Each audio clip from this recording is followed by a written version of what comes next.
မင်းရဲ့အမေကဘယ်မှာလဲလို့ဦးလေးကြီးကမေးလိုက်တော့သမီးအမေကဟိုမှာလေလို့ကလေးမလေးကပြောတော့ဦးလေးကြီးကသူအရန်ပင်ပန်းနေလို့အဝေးကြီးကိုသွားပြီးအိပ်ပျော်နေတာပြန်ပြောလိုက်ပါတယ်ကလေးမလေးကသူပြန်လာဦးမလားဟင်လို့မေးလိုက်တော့ဦးလေးကြီးကမလာတော့ဘူး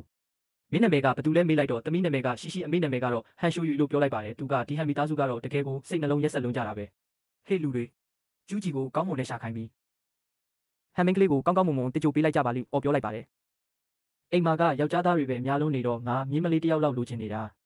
ဒီနှစ်ထဲမှာမင်းဟွိုင်ကျင့်ငါအတွက်ချွေးမတယောက်မရရအောင်ခေါ်လာပေးရမယ်မဟုတ်ရင်တော့ငါအမေအိမ်ငါပြန်တော့မယ်အေးစင်းနာရအောင်ငါပြန်သွားတော့မယ်လို့ပြောပြီးဒီကလေးကဘဲကရောက်လာတာလဲမေးလိုက်ပါတယ်သူကကောက်ရလာတာပါပြန်ပြောတော့ဟွိုင်ကျင့်ဒါကဘလို့ဖြစ်ရတာလဲသူကဝင်ကြီးချုပ်အိမ်တော်ကဟန်ရှူယူရဲ့သမီးလေးလို့ပြောလိုက်တော့ဒါဆိုဟန်ရှူယူကတော့ဘယ်မှာလဲထပ်မေးပြန်တော့မြို့ပြင်ကလူသေးလောင်းတွေစုပုံပစ်ထားတဲ့နေရာမှာပဲလို့ပြန်ပြောလိုက်တာပဲဒါဟာဝစ်လေတာပဲဟန်မီသားစုကဘလို့တောင်ဒီလောက်အထိရက်ဆက်ရတာလဲအဖိုးကြီးကပြောလိုက်ရင်နောက်ပိုင်းမှာပြန်တွေးကြပါမယ်